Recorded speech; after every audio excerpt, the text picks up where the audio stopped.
High! এটা আমার এক রাতের রান্নার গল্প। আর রাতে না অফিস থেকে এসে মনে হয় না যে রান্না-বান্না করি। কিন্তু সেই দিন রান্না করতে হয়েছিল। কারণ যেই দিন করে আমার সকালে রান্না করা হয় না, সেই দিন করে আমার রাতে এসে রান্না তো করতেই হয়। কারণ ওই রাতে খেতে তো হবে কিছু। তো সেই দিন রাতে ভেবেছিলাম যে ঘরে কিছু কাঁকরোল ছিল। সেই কাঁকরোল দিয়ে পুর ভরা কাঁকরোল করব। তাই এইগুলোকে সেদ্ধ করে নিয়েছিলাম। আর সেদ্ধ করে ভেতরে সবকিছু বের করে নিই। কারণ পুরগুলো ভরতে হবে তো। আর পুর ভরা কাঁকরোল অনেকভাবেই করা যায়। যেমন আমার তো শুটকি দিয়ে খেতে বেশি ভালো লাগে। আর শুটকি দিয়ে পুর ভরলে না ওটা দিয়ে পুরো ভাত খাওয়া হয়ে যায়। আর কিছু দরকার হয় না। তো আমার ঘরে সেদিন শুটকি ছিল না, শেষ হয়ে গেছিলো। তাই আর কি নিরামিষে স্কিপ করে যাই। তাই একটু সর্ষে, কাঁচা লঙ্কা, ২-৩ কোয়া রসুন বেটে নিয়েছিলাম। আর ওই সাথে কাঁকরোলের যে বাকি অংশ ছিল সেইগুলো বীজগুলোকে ছাড়িয়ে ওটাও বেটে নিয়েছিলাম। আর এটা বড় কাঁকরোল ছিল বলে অনেক বীজ ছিল। এটা যদি ছোট হতো তাহলে পরে বীজ ছাড়ানোর দরকার ছিল না। পুরোটাই একবারে বেটে দেওয়া যেত। আর এভাবে পুর ভরা কাঁকরোল বলো আর পটলই বলো সবই ভালো লাগে। আর আমার তো আবার তার মধ্যে যদি সত্যি শুটকি হয় তাহলে তো আর কোনো কথা হবে না। তো যাই হোক, সর্ষে দিয়ে খেতেও কিন্তু ভালো লাগে। আর সর্ষেটা পুরো গরমে না ভাপা সর্ষের মতো ফিল চলে আসে।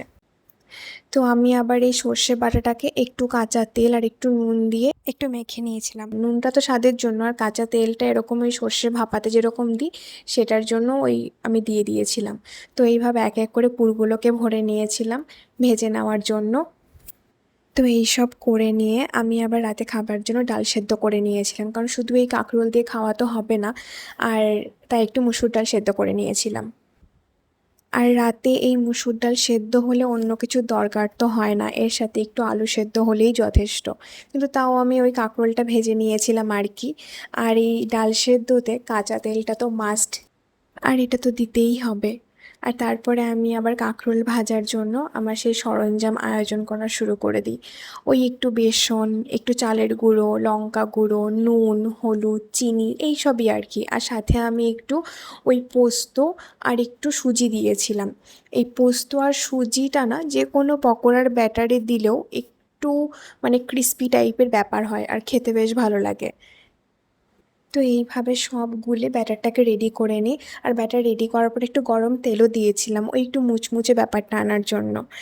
তো এইভাবে ব্যাটার করে কাঁকরোলগুলোকে এক এক করে ভেজে নিয়েছিলাম। আর ভাজার সময় মনে রাখতে হবে অবশ্যই যে পুরগুলোকে কিন্তু আগে নিচে দিলে হবে না। পুরগুলোকে ওপরে রেখে তার ওপর থেকে গরম তেল দিয়ে দিয়ে ভাজতে হবে। তারপরেই পাল্টাতে হবে। না হলে কিন্তু পুরগুলো সব বেরিয়ে যাবে। আর তারপর ভেতরে তো কিছু থাকবেই না, আর ভাজাটাও ঠিকমতো হবে না। না, আমি একদমই সেরকম কিছু শেখাচ্ছি না। এটা তো নতুন কোনো রান্না নয়। এইসব রান্না তো আমরা ছোটো থেকে বাড়িতে খেয়েই অভ্যস্ত। আমি তাও বলে দিলাম যাতে কেউ করার সময় ভুল করে না বসে। তো যাই হোক, তো এই ছিল আমার রান্না, পুরভরা কাঁকরোল আর ছিল সাথে মুসুর ডাল সেদ্ধ। সেদিন রাতে আর কিছু করিনি, এই দিয়ে আমার খাওয়া হয়ে গেছিলো। আর তারপর সেই গরম ভাতের সাথে এই পুরভরা কাঁকরোল আর সাথে মুসুর ডাল সেদ্ধ জাস্ট অমৃত খেতে। তোমরা একবার ট্রাই করে দেখতে পারো। আজকের মতো টাটা।